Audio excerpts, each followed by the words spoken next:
A delação de Mauro Cid expõe novos desdobramentos e fortalece investigações da trama golpista dos atos de 8 de janeiro de 2023. Depoimentos servem de pilar para a denúncia, apresentada pela PGR ao Supremo e complicam a vida de Bolsonaro. Davis Cavalcante, são muitas as acusações, contra Jair Bolsonaro. Boa noite para o senhor. Tudo bem? Tudo jóia. Com certeza a vida do Bolsonaro agora vai ficar mais complicada ainda. Primeiro que a denúncia de um procurador-geral da República, a denúncia do Estado, que praticamente entende que houve uma tentativa de golpe de Estado. É perceptível que exista militância que contrarie isso, que nas redes sociais esse discurso realmente se aqueça, mas no entendimento da PGR houve ali uma minuta, houve um plano para realmente impedir não só a posse do presidente Lula, que ganhou a eleição em 2022, mas uma trama realmente para desestabilizar aí o processo democrático das instituições do país. A gente viu o que aconteceu lá em Brasília, né, Bruno Luz? Você deve lembrar muito bem, aquilo realmente foi absurdo e independentemente de bandeira política, esquerda, direita, centro, atacar instituições republicanas não é uma atitude nem inteligente e muito menos moral para se combater ou até mesmo para se opor a qualquer regime que esteja no poder. Agora, o Bolsonaro vai ter que encarar o STF, lembrando que para onde a denúncia foi dirigida, estão ali ministros recém-indicados pelo presidente Lula, um deles é o Cristiano Zanin, Flávio Dino, mas quem preside é essa turma que vai analisar os primeiros passos, que pode levar a uma denúncia e também, quem sabe, aí, um processo mais longo até o plenário do STF, é Alexandre de Moraes, que além de presidir esse colegiado, é o relator do processo contra o ex-presidente. Hoje eu fui conversar com políticos e com algumas fontes que estão próximos do ex-presidente.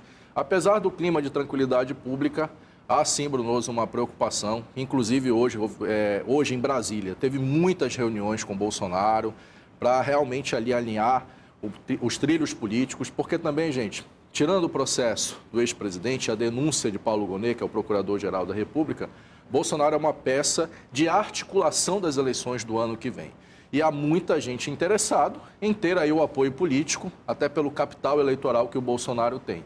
Então, essa situação agora, ela joga um banho de água fria, preocupa realmente aliados, porque a gente sabe que essa situação, ela pode aí embaraçar essa articulação que a direita tenta ter para unificar os palanques, para encarar o presidente Lula, que foi aconselhado, inclusive por uma fonte que eu ouvi em Brasília, a não dar muita vazão ao assunto. Por isso, o pronunciamento do Lula foi muito discreto, apenas confirmar que está em um processo em andamento, indiciamento no STF, e não alimentar, não tensionar mais ainda a situação. Caramba, realmente é um assunto muito complicado, né, professor? Com certeza.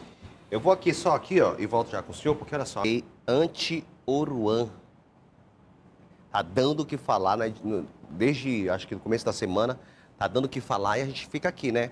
O que pode acontecer, professor, se caso a lei seja aceita, né? E aí, esses artistas são proibidos? Em primeiro lugar, a gente tem que fazer a nossa parte. E aí, claro, o Raif Matos tem históricos de polêmicas na Câmara Municipal de Manaus, mas é um projeto que, na minha opinião, ele faz sentido. Mas sabe o que é mais preocupante? É você ver, e eu espero que não aconteça, de você estar, não só no Amazonas, mas isso no Brasil, você vê apologia ao crime organizado sendo influenciado, sendo bancado com dinheiro público. Aí é algo muito mais escabroso. Diante do momento do avanço das facções criminosas, inclusive aqui no Amazonas, onde as autoridades se esforçam aí para combater isso, não se pode a arte, não se pode a cultura ser transformada em elemento de apologia ao crime. De jeito nenhum, Bruno. Então a gente precisa combater isso. E fica um recado, tá, gente, para todos nós que somos cidadãos. A mentalidade da juventude, quem faz somos nós. Nós que somos educadores e formadores de opinião, também precisamos combater isso, principalmente na mentalidade. Porque depois que entra para o crime, aí já era.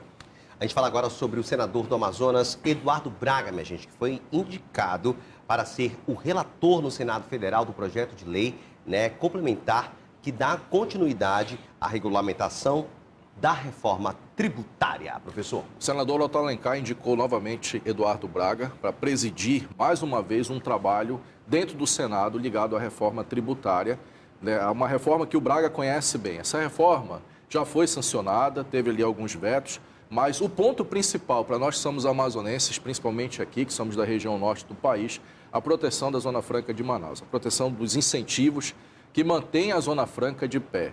Mais uma vez, a bancada amazonense aí realmente se destacando, senador Eduardo Braga.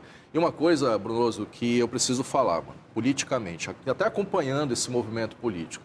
O senador Eduardo Braga tem tido uma atuação em Brasília realmente digna aí de você observar, não só o destaque, mas a eficiência. Porque, querendo ou não, você está fazendo uma reforma para o país inteiro.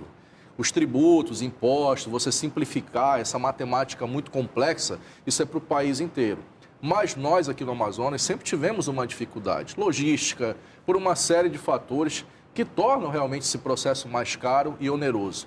Por isso, esses incentivos são tão importantes de serem mantidos aqui, até principalmente pelas questões ambientais que temos que manter e os empregos também. Então, a partir de agora, mais uma vez, o senador, com o parecer da Comissão de Constituição e Justiça do Senado, vai aí para uma tarefa para mais ainda aprimorar essa reforma tributária no país, destacando também, mais uma vez, a bancada amazonense dentro do Congresso Nacional. É isso. Amanhã tem mais. Com certeza. Valeu, professor. Valeu. Muito obrigado. Davidson Cavalcante, o analista político do Grupo Norte Comunicação. E olha só, depois do intervalo...